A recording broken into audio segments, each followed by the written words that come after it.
Never again, you said, and guaranteed to those around you. And yet hundreds and hundreds are dead. Your troops are at your borders, silent. Not your people, not your war, for as long as your sky is clear of missiles, denial and dismissal, the clearest path to shut the door. I bow before the rules in front of me. You're overwhelmed and think I don't belong here. In this building, in this life, my duty is to die inside my flat, or after sleepless nights be scared of ending up in rubble. To mourn my neighbors and my friends, the fathers who will never meet their daughters. To be forgiving to the ones who slaughter, and graceful in the face of grief. To conquer never-ending stream of strength and be a symbol of resilience. Amidst it all, a dam is hit. It drowns the screams of cattle, pets and bodies floating in the water. A wayward horse steps on a landmine. An orchid lays flat in smokes. You want me as a metaphor for life, well lived, so you don't have to take the hard route there, so you can keep me in your prayers without answers. You are the one who yields the power to overturn the tides. Your voice is boisterous in the room. You urge the weaklings to stand tall. You stand to profit from their fall as they take the vote beside you. At last you mercifully agree.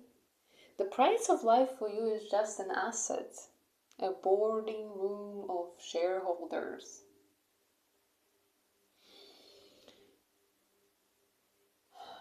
You'll nod with me in solemn silence. You'll deem to understand the thunder of air raid siren going off a second after missiles landed.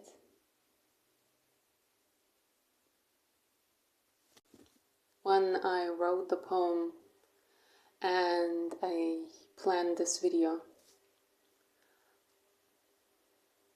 I was struggling with the memory of what happened a year ago, which was that on June 6, 2023, Kakhovka Dam was hit, which was a devastating act of terror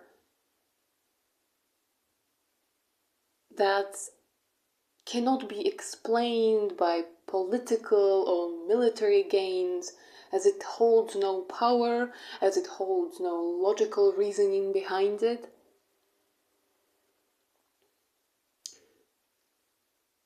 That was my main goal, to talk about that. The awful, awful terror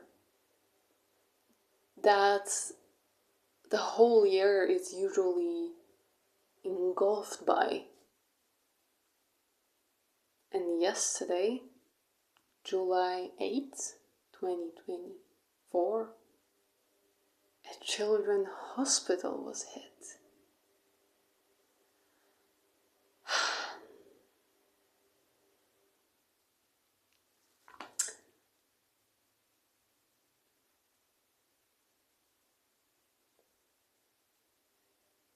But nonetheless, I want to tell you what happened on June 6, 2023.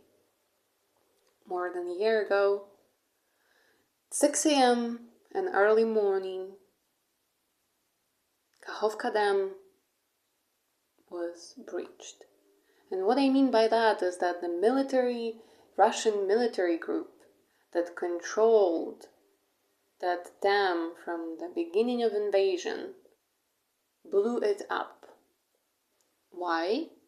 Well, it was presumed, and that's the theory, that they tried to stop the counteroffensive by Ukrainian military.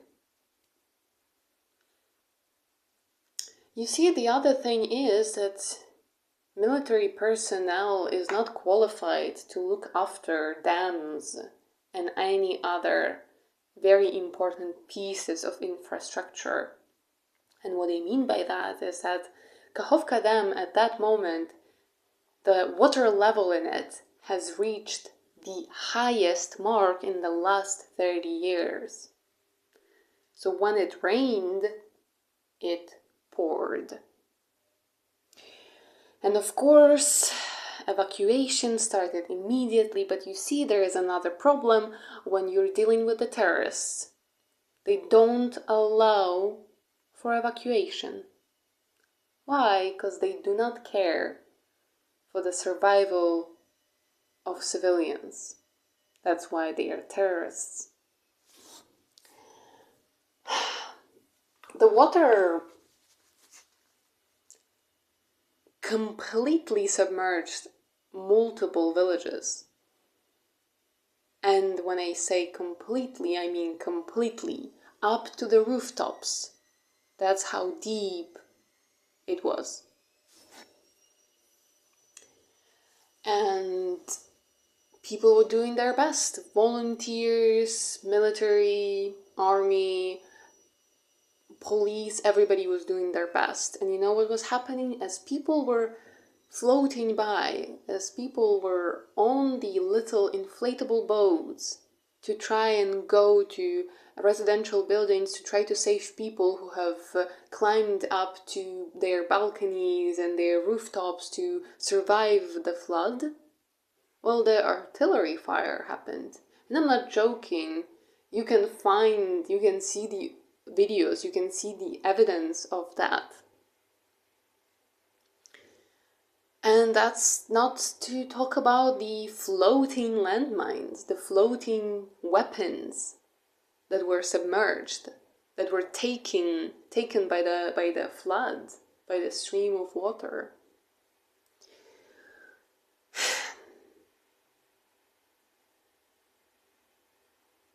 By June 21st, 58 people were reported to have been killed, 31 were missing.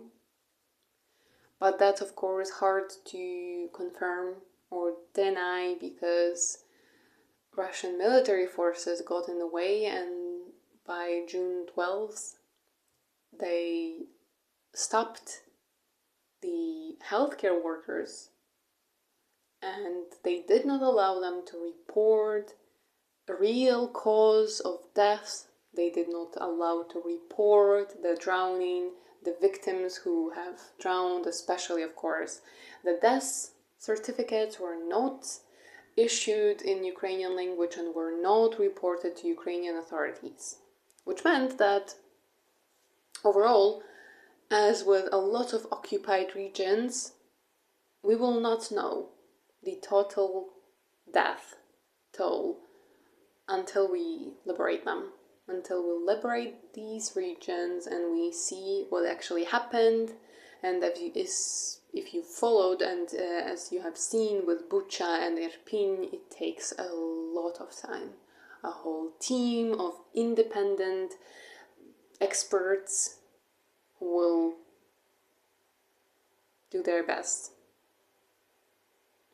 There were reports, of course, of mass graves being dug in the territories under military control of Russia, as is customary for them to do that. So once again, Russia has reported only 59 dead, which most definitely is not possible. There are a lot of living creatures dying every day because of war.